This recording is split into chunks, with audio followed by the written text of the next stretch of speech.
here with men's track and field coach, women's track and field coach Sean McMahon. Coach, hard to believe it's middle of January and we're talking track and field already. Season starts officially on Friday at St. Thomas, but some of your athletes already got a little head start last weekend up at the University of Minnesota. Talk a little bit about the performance of Andrew Brigham and the rest of the crew that was up there. Yeah, they did. Andrew threw an automatic qualifying mark for the national meet. He doesn't have to worry about sliding in or waiting to hear the word he's in. Last year he got a provisional mark early. He didn't get his auto mark until later, so it allows him to maybe free up some of his training time. I know he's not going to take any time off. He really wants to go up to St. Thomas and throw well.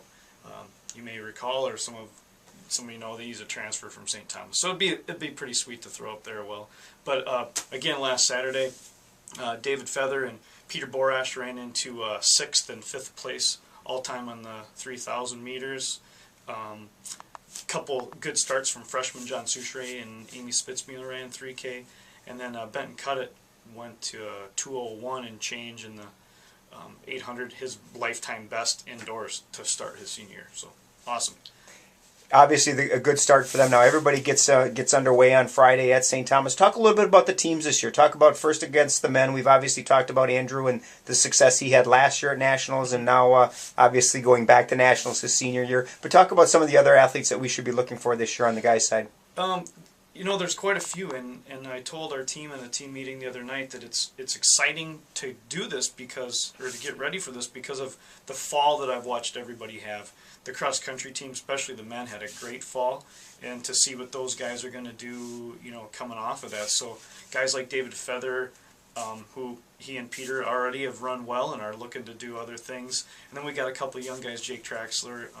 His bread and butter is the steeplechase outdoors, but he could make a splash indoors in an event. And you know, Robin McGuire and a couple of those upperclassmen from cross country are coming in. But also, some of our sprinters had good fall. Good, you know, a few kids stayed around on campus this summer and worked on campus.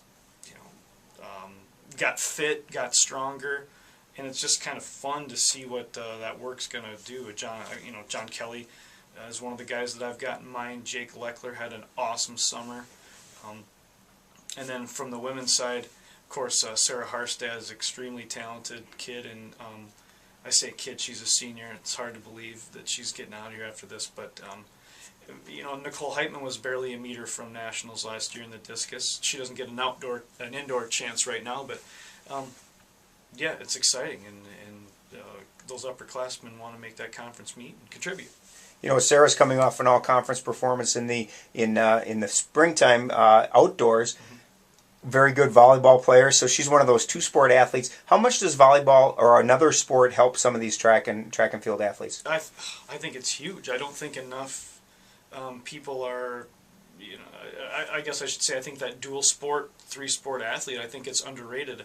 And to say that Sarah just you know, ends the volleyball season and then lifts and gets ready for volleyball, no. She's out for track, being competitive, putting on a uniform, hanging around teammates, and then vice versa. She doesn't just get ready for the track season lifting and running. She's qualifying for the NCAA regional in volleyball, got a lot of great playing time this year, and you know, we got a couple of basketball players, same thing. I think it's great, and I think it helps, you know, make Division III go. Talk a little bit about Friday night now. What are your expectations? Obviously, for a lot of these people, it's the first time of competition this year. For some, it's the first time, you know, in a collegiate setting. Talk a little bit about what your expectations are up at St. Thomas. Well, I want them to go in with a plan. It sounds crazy, but even a 55 meters, it's not just run as fast as you can and then look at the time and be happy or disappointed in it. I want them to go in with a plan. A plan what they're going to eat in the morning. How they're going to warm up, maybe the specific drills that they're going to do, what are they going to think about an hour before, 10 minutes before, 30 seconds before. So I'm anxious to see the young kids, how they're actually going to handle that preparation and the getting ready part. Because it's not enough to just look back at your time and say, oh, that was good or that was bad. You need to be able to break up those pieces of the day and say, this worked, this didn't, I'm going to do this week. And just figure out your own boundaries. Sounds good. Friday night up at St. Thomas, the season opener for you guys in the track and field season. Good luck. Let's go.